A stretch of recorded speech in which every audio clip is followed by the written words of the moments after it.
Yes. उक्त कथन करने वाले छंद मूलतः इस प्रकार है। इयमे कैव समर्था धर्मस्वम मे मया समम नेतुं सततमिति भावनीया पश्चिम सल्लेखना भक्त्या मरणान्ते वश्यमहं विधिना सल्लेखना करिष्यामि इति भावना परिणतो परिणतो नागतमपि नागतमपि पालयेदिदं शीलम्। शीलम्। यह सल्लेखना ही एकमात्र ऐसा व्रत है जो मेरे धर्म को अगले भाव में ले जाने में समर्थ है, अतः निरंतर इसकी भावना करना चाहिए। मैं मरण के समय अवश्य सल्लेखना धारण करूंगा, ऐसी भावना रखकर ज्ञानी जीव मरण समय के पहले ही इस व्रत का लाभ ले लेता है। देह तो पुद्गल परमाणुओं का पिंड है। पुद्गल परमाणु तो स्वयं आने पर यहीं बिखर जाएंगे, पर मैं तो अनादि अनंत अविनाशी तत्व हूँ, अतः मैं तो अगले भव में भी रहने वाला हूँ, मेरा धर्म भी मेरे साथ रहने वाला है।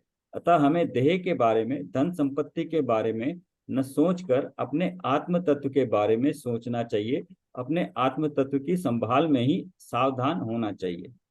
उक्त छंदों में आचार्य अमृतचंद हमें यही उपदेश देना चाहते हैं, यही उपदेश देना चाहते हैं। इस सल्लेखना व्रत का वर्णन श्रावक आचारों में आता है। दूसरी प्रतिमा में 12 व्रतों की चर्चा के उपरांत इसका निरूपण होता है। पंडित प्रवर आशाधर जी भी इस सल्लेखना व्रत की चर्चा अनगार धर्मामृत में न करके सागार धर्मामृत में करते हैं। 7वें अध्याय में व्रती श्रावक की 11 प्रतिमाओं का वर्णन करने के उपरांत 8वें अध्याय में सल्लेखना की बात करते हैं। आशाधर जी श्रावकों को 3 भेद करके कहते हैं, पाक्षिक, नैष्ठिक और साधक।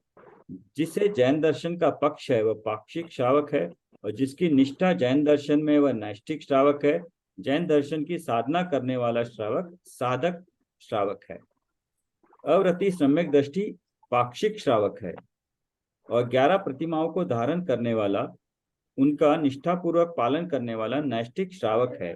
समाधि पूर्वक मरण का वरण करने वाला अर्थात सल्लेखना धारण करने वाला साधक श्रावक है।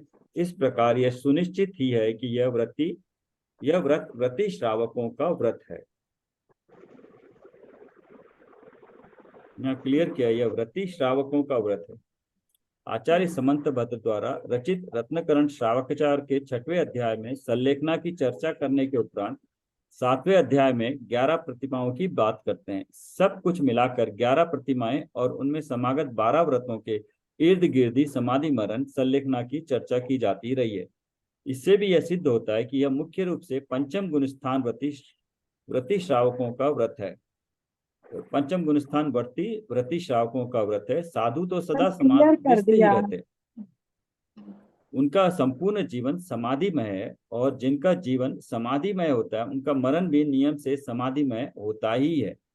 समाधि मरण की चर्चा में माता पिता, पत्नी, पुत्र आदि कुटुंबी जनों से आज्ञा लेना, क्षमा याचना करना मुनि राजों की कैसे संभव है? सभी कुटुंबी जनों को संपत्ति बांटने की बात भी कैसे संभव है, क्योंकि वे तो यह सब दीक्षा लेते समय ही कर चुके हैं।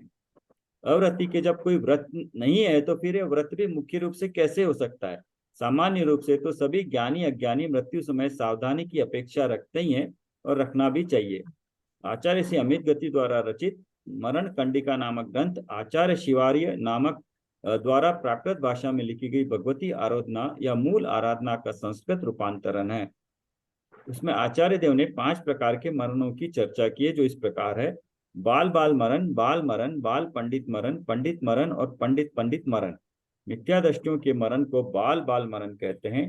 अविरत सम्यक दृष्टियों के मरण को बाल मरण कहते हैं।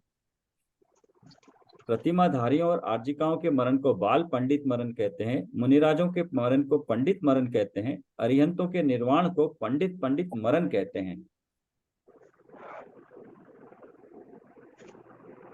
गुणस्थान परिपाटी के अनुसार प्रथम गुणस्थान वालों का मरण बाल बाल मरण है। चतुर्थ गुणस्थान वालों का मरण बाल मरण है। पंचम गुणस्थान वालों का मरण बाल पंडित मरण है। 6वें से 11वें गुणस्थान वालों का मरण पंडित मरण है, और 13वें 14वें गुणस्थान वालों का निर्वाण पंडित पंडित मरण कहा जाता है। अभी यहाँ पे सल्लेखना की बात छोड़ के बाकी चीजें बता रहे हैं। प्रस्तुत कृति में उक्त 5 मरणों में मात्र दूसरे और तीसरे मरण को अर्थात 4थे 5वें गुणस्थान वालों के समाधि मरण या सल्लेखना को विषय बनाया गया है। 4थे और 5वें अतः हम यह कह सकते हैं कि हमारी इस कृति का विषय मात्र अवृत्ति और अनुवृत्ति सम्यक दृष्टियों की संलेखना है, चौथे और पांचवें गुणस्थान वाले। ध्यान रहे 12 व्रतों में अतिचारों की चर्चा के साथ ही संलेखना के अतिचार भी गिनाए हैं। यह भी सिद्ध करता है कि यह संलेखना नामक व्रत मुख्य रूप से व्रती श्रावकों का है। ये व्रत धारण करने वाले आत्मार्थी भाई बहनों को उनकी कमजोरी के कारण जो अल्प दोष लग जाते हैं उन्हें अतिचार कहते हैं। संलेखना व्रत में लगने वाले अतिचार इस प्रकार है: जीवित मरणाशंसा मित्रानुराग सुखानुबंध निदानानि। निदानानि। ये अभी जो बताया था ना इन्होंने, ये इनके जो अतिचार है, जीविताशंसा, मरणाशंसा, मित्रानुराग, सुखानुबंध और निदान, ये 5 संलेखना व्रत के अतिचार है। जीविताशंसा, संलेखना लेकर जीने की इच्छा रखना, जीविताशंसा नामक प्रथम अतिचार है। मरणाशंसा, रोगादि के कष्ट से घबराकर जल्दी मरने की इच्छा होना, मरणाशंसा नामक दूसरा उपचार है। मतलब ये लेने के बाद फिर जीने की मरने की किसी तरह की इच्छा नहीं, जैसे जब होगा उसको एक्सेप्ट करना चाहिए। वैसे तो प्रत्येक आत्मार्थी मुमुक्षु भाई बहन की भावना ऐसी होनी चाहिए या होती है कि लाखों वर्षों तक जीऊं या मृत्यु आज ही आ जावे। संलेखना लेने वाले को तत्काल मरने और अपरिमित काल तक जीने के लिए तैयार रहना चाहिए। संलेखना लेने वालों को तत्काल मरने और अपरिमित काल तक जीने के लिए तैयार रहना चाहिए। मतलब लेने के बाद अगर उल्टा हो जाए तो उसके लिए तैयार होना चाहिए। जल्दी मर जाए तो है कि चतुर्थ और पंचम गुण स्थान वाले ही समाधि मरण है, जो इस पेज पे पेज नंबर 14 पे जो तीसरा पैराग्राफ है कि उसके हिसाब से तो है कि मतलब चौथे और पांचवे मतलब सम्यक दृष्टि जीव और व्रती श्रावक वो ही संलेखना ले सकते हैं। उसके बाद और भी कहा कि ओनली व्रत, यह संलेखना नामक व्रत मुख्य रूप से व्रती श्रावकों का, ये तो और भी क्लियर यहाँ कर दिया कि 5वें गुण स्थान वालों के लिए ही है। और मुनिराजों का भी क्लियर बताया है कि वो तो शुरू से ही संयम में रहते हैं सारा कुछ।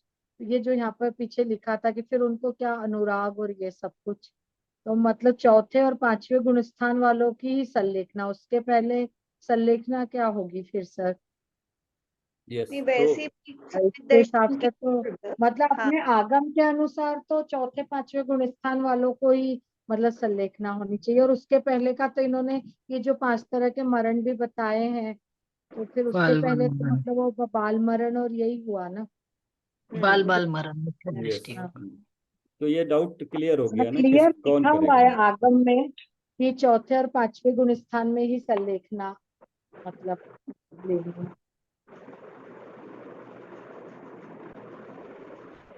मित्रानुराग, मित्रों के साथ अनुराग होना, उन्हें बार बार याद करना, मित्रानुराग नामक तीसरा अतिचार है। सुखानुबंध, भोगे हुए सुखों को याद करना, सुखानुबंध नामक चौथा अतिचार है।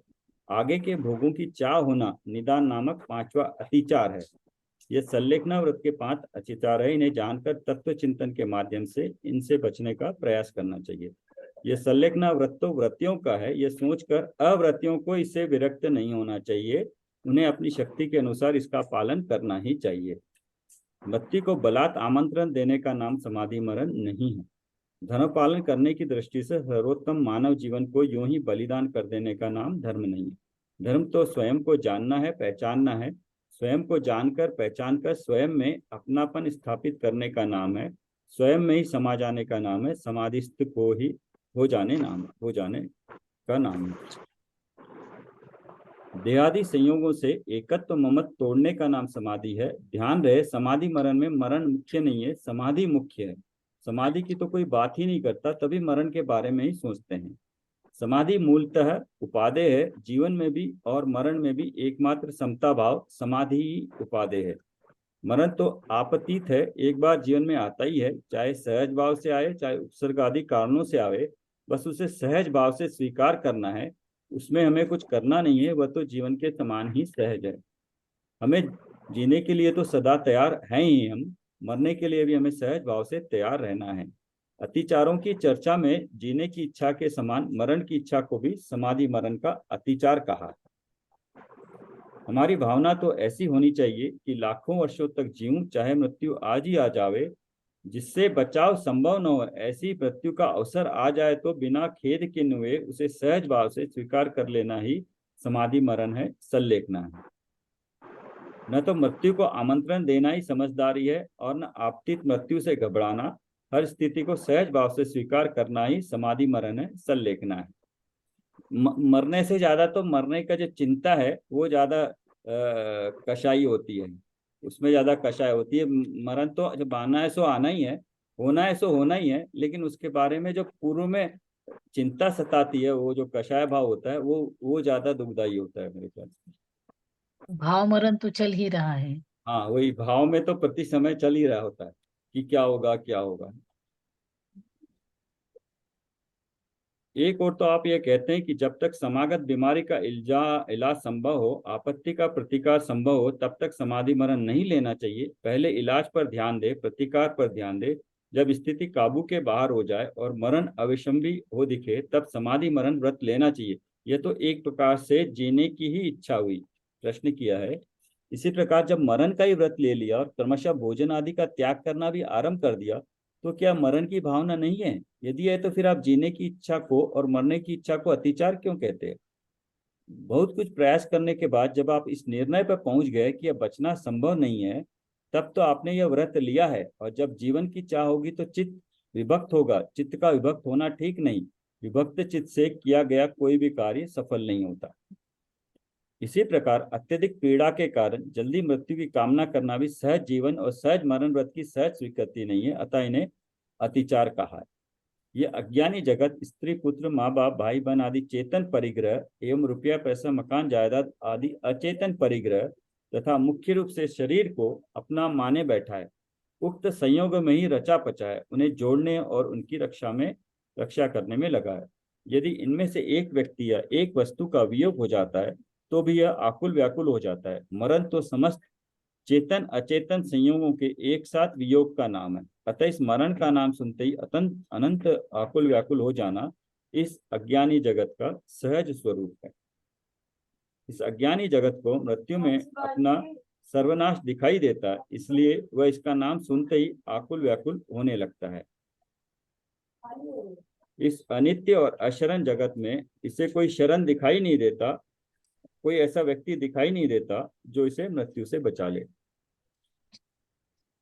मरणम प्रकृति शरीरानाम, प्राणियों का मरना प्रकृति है, प्राकृतिक स्वभाव है। महाकवि कालिदास की उक्त सुक्ति के अनुसार मरना प्रकृति है। तथा मृत्यु आज नहीं तो कल, कल नहीं तो परसों अवश्य होगी, बरसों टलने वाली नहीं है।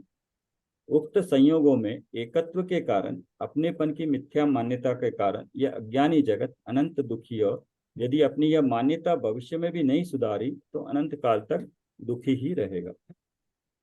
तो फिर इसमें वही पर का आ गया, संयोगों का और पर का आत्मा, वही तत्व ज्ञान आ गया। फिर से तत्व ज्ञान होने से पर में और संयोगों में जो एकत्व बुद्धि है, एकनिष्ठ बुद्धि छूटेगी तो अपने आप को समता भाव आएगा।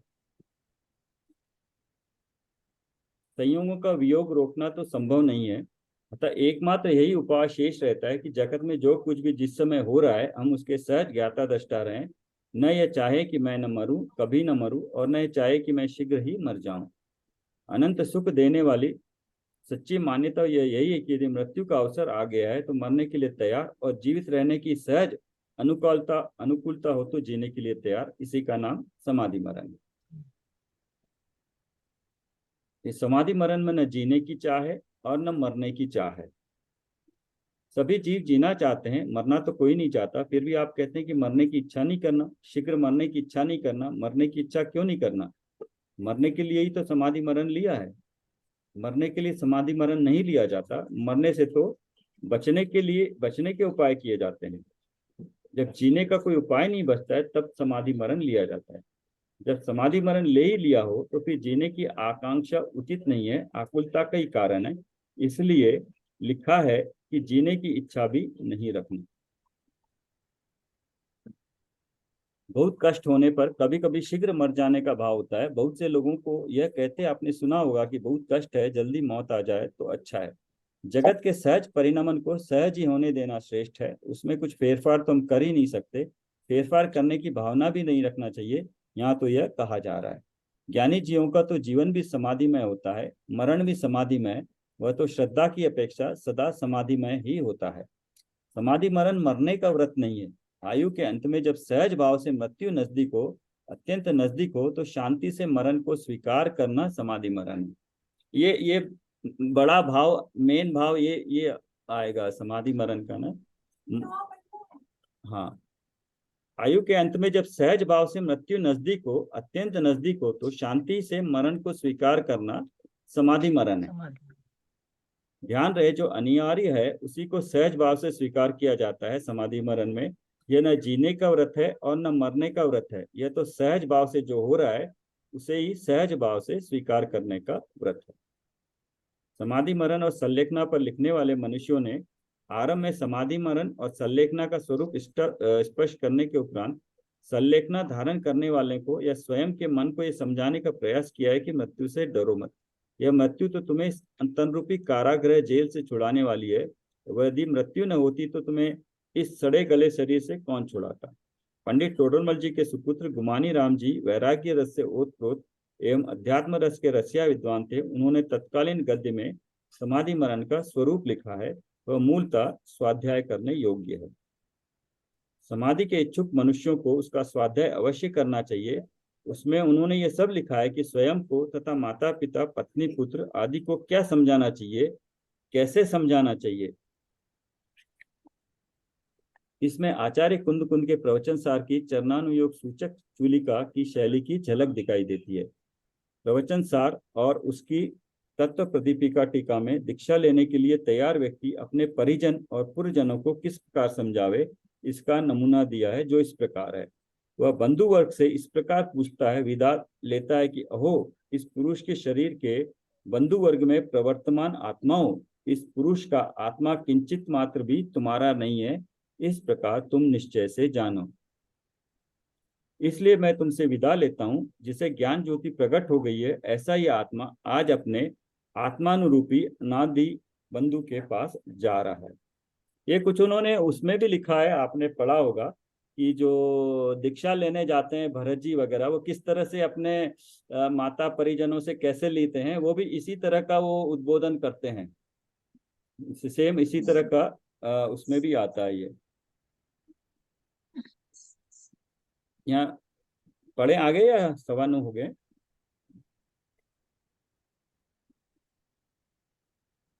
करते हैं सर, कल करते हैं कंटिन्यू, 3 दिन लगेंगे इसको अपने को, 3 हाँ हाँ, क्लास में होगा। ठीक है, ठीक है, सामान्य है, और समझ में आ रहा है। अच्छा है, सभी हाँ, सभी आचार्यों का इसमें एक जगह पे समावेश हो गया उनके विचारों का। सर कल मैं ना 8:30 बजे ज्वाइन कर पाऊंगी। मैं क्लास ऑन कर, कल मेरा अरहम का एग्जाम है, तो अच्छा, मतलब वो 8:30 तक होगा, 7:30 से 8:30 तक ना। तो मैं ठीक है, 8:30 ज्वाइन करूंगी मतलब। ठीक और है, यदि आपका सब जल्द। लोग चाहें तो अपन क्लास 8:30 से कर लें मतलब, यदि सब हाँ लोगों को अनुकूलता हो तो करेक्ट हाँ, 8:30 चलेगा। बजे की लिंक हाँ, से। तो चलेगा। 8:30 को कर प्रमोद लेंगे। जी and निरंजना जी, सुमन जी, आपको कोई प्रॉब्लम तो नहीं है? नहीं, कोई प्रॉब्लम नहीं। हाँ, तो कल 8:30 तो को कर अपन लेंगे। कल 8:30 बजे मिलते हैं। वैसे आपका 8:15 तक हो जाएगा पेपर। नहीं, वो हो जाएगा सर, पर फिर वो मुझे ये आकुलता रहेगी कि मुझे क्लास ऑन करनी है। नहीं नहीं नहीं, वो मत रखिए, तो वो वही पेपर तो हो इसीलिए जाएगा। मतलब मैंने बता दिया मतलब, वो तो फिर मैं बेटी को बोल देती कि क्लास ऑन करना एग्जाम के बीच में, तो हाँ, लैपटॉप पे करके फिर इस पे मोबाइल पे कर देती हूँ। नहीं नहीं, ठीक है, ओके आप सर। एग्जाम दीजिए। चलिए, जिनवानी स्तुति जिनवानी कर स्तुति लेते हैं। कर लेते हैं। हे जिनवानी भारती, तो है भारती जपो कोई दिन रैन, जो तेरी जो शरणा गए, वो पावे सुख चैन। जवानी के ज्ञान ते ज्ञान से सूझे लोकालो, जो कालो वाणी मस्तक सोवाणी में मस्तक गुरु। सदा दे तो दो। जय जिनेन्द्र। जय जिनेन्द्र। जय जय।